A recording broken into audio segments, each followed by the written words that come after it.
बिस्मिल्लाहिर्रहमानिर्रहीम। अस्सलाम वालेकुम। इनसाइड स्टोरी के साथ मैं मोहसिन बिलाल। ओए गधे, ओए बावले, ओए वतन फ़रोश,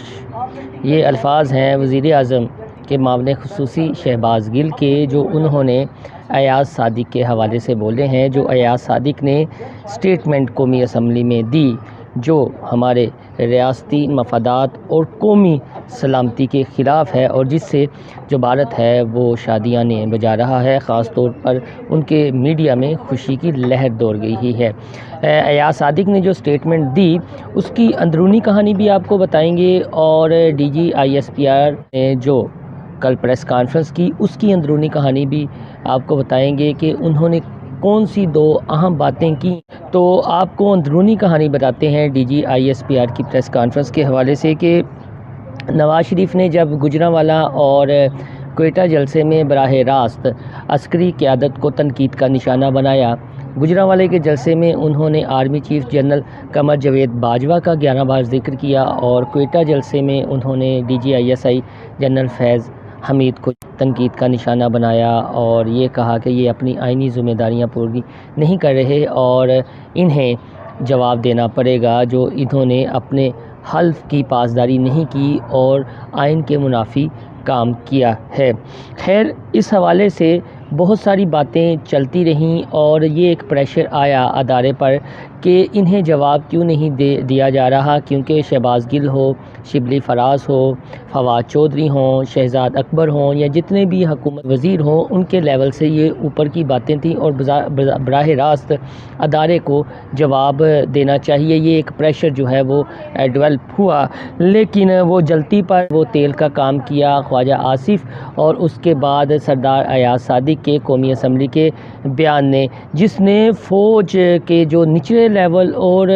जो रैंक लेवल है उसमें एक थरथर मचा दी और काफ़ी ज़्यादा अदारे के अंदर प्रेशर डेवलप हो गया। और पहले तो ये बातें नज़रअंदाज की गईं जो साबिक़ वज़ीर आज़म नवाज़ शरीफ ने जलसों में की, और मरीम नवाज़ भी जो है वो उंगली लहरा लहरा धमकियाँ देती रहीं, तो इन बातों को जो है वो पहले नज़रअंदाज किया गया। लेकिन सरदार अयाज सादिक ने जो स्टेटमेंट दी और जिस तरह इंडियन मीडिया में इसके शादियाने बजे और जो ये बातें की जा रही थी कि रा और ख़ास तौर पर जो पाकिस्तान मुखालिफ क़ुव्वतें हैं वो किस तरह एंटी आर्मी जानियाँ बिल्ड कर रही हैं और पाकिस्तान को पूरी दुनिया में एक ऐसी स्टेट के तौर पर पेश किया जा रहा है कि जिसे आर्मी कंट्रोल करती है और आर्मी की मर्ज़ी के बगैर कोई यहाँ पर काम नहीं होता। इंडिया बेकसूर है, वो एक पुरअमन हमसाया है, पाकिस्तान ही जो है उसमें शर अंगेज़ी करता है। इस तरह के जब नरेटिव जो है बिल्ड हुए और सोशल मीडिया पर भी काफ़ी ज़्यादा बहस व मुबासा हुआ, और पाकिस्तान जो बार बार हाइब्रिड वार की बात करता है, सितंबर में डिफेंस डे के मौके पर आर्मी चीफ ने भी इसका जिक्र किया, तो मजबूरन फिर जो प्रेशर डेवलप हुआ तो DGISPR को प्रेस कॉन्फ्रेंस करनी पड़ी।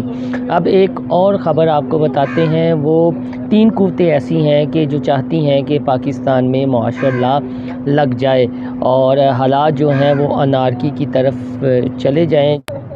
कुछ ये कहते हैं कि इमरान खान की अदारे के साथ काफ़ी यस है और वो एक पेज पर हैं, लिहाजा वो ये नहीं चाहते कि मुल्क में माशल्लाह लगे। लेकिन कुछ उनके वज़ीरों और मुशीरों के हवाले से ये बात सामने आ रही है, जिस तरह की वो बयानबाजी करते हैं और निजी महफ़िलों में गुफ्तो शनीद करते हैं, क्योंकि उन्हें अपने फ़ारिग होने का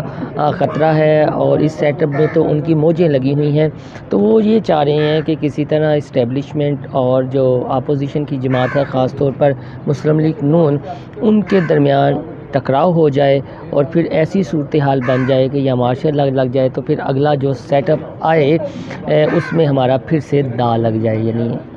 हमें फिर से हुक्मरानी करने का मौका मिल जाए। ओवरऑल उनकी जो अवामी मसाइल के हवाले से कारकर्दगी है वो तो सिफ़र है। तो एक क़ुव्वत ये है। दूसरी क़ुव्वत है साबिक़ वज़ीर आज़म नवाज़ शरीफ और उनके कुछ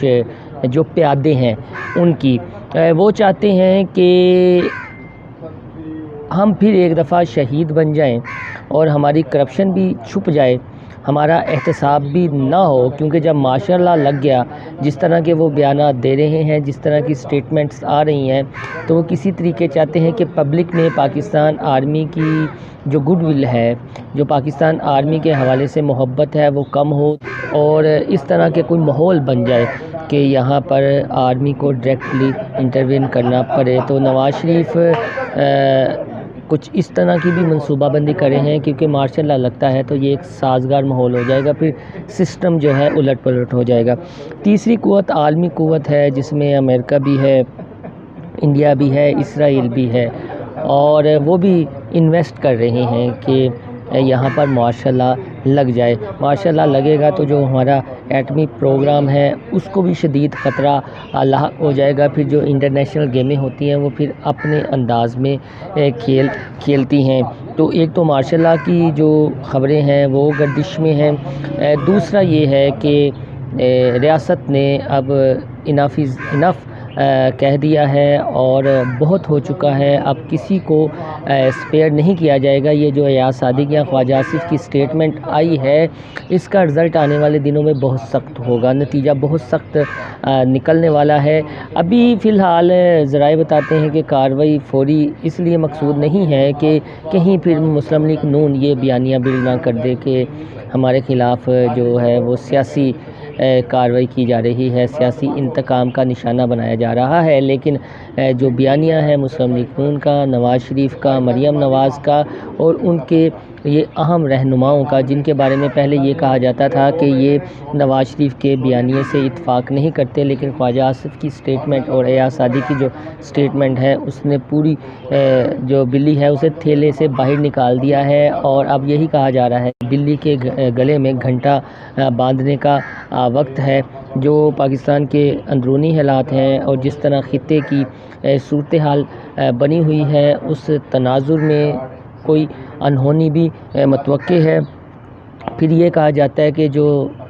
دسمبر ہے اور جنوری ہے وہ انتہائی اہم ہے، وہ اس تناظر میں ہے۔ وہ بھی آپ کو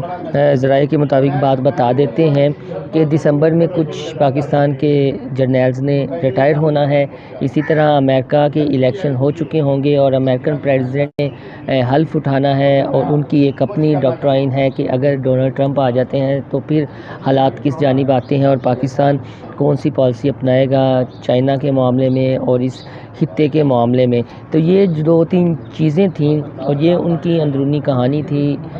جو آپ کو بتانا مقصود تھا۔ اور جاتے جاتے پھر وہی بات کہ آپ سیاست ضرور کریں، لیکن ریاستی مفادات کا جو ہے اس کو خیال لازمی رکھیں، اور سوشل میڈیا کو استعمال کرتے ہوئے خدا را 2 سے 3 بار کسی بھی چیز کو کاؤنٹر چیک کر لیں، کیونکہ دانستہ یا نادانستہ طور پر، شعوری یا لاشعوری طور پر ہمیں دشمن کا اعلیٰ کار نہیں بننا چاہیے۔ ریاست ہمارے لیے مقدم ہے، اور ہر صورت ہمیں اپنے قومی مفاد کو اور قومی سلامتی کے معاملات کو ہی سامنے رکھنا چاہیے۔ انڈیا ہمارے سامنے مثال ہے کہ وہاں کا میڈیا ہو، وہاں کا سوشل میڈیا استعمال کرنے والے ہوں، وہاں کی جو اپوزیشن جماعتیں ہیں وہ بھی اس حد تک نہیں جاتی جس حد تک مسلم لیگ نون گئی ہے، یا سوشل میڈیا پر وہ ایک بیانیہ بلڈ کر رہے ہیں ریاست مخالف۔ تو ہمیں ان چیزوں کو کاؤنٹر کرنے کی ضرورت ہے۔ آپ کو یہ ویڈیو پسند آئی تو میرا چینل انسائیڈ اسٹوری سبسکرائب کرنا نہ بھولیے گا۔ اللہ حافظ۔